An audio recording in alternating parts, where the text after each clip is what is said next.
Kwa mwanafunzi uliyehitimu kidato cha sita na umechaguliwa kujiunga na JKT mujibu wa sheria 2026/27, katika video hii nitakwenda kuambia vitu muhimu vya kuripoti navyo kambini.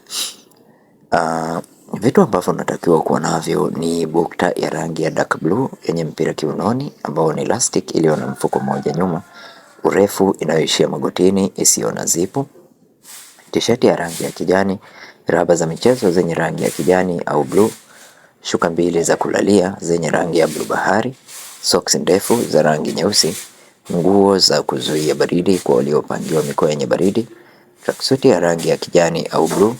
Nyaraka zote zinahitajika katika udahili wa kujiunga na elimu ya juu, zikiwemo vyeti vya kuzaliwa, vyeti vya kuhitimu kidato cha 4 na kadhalika.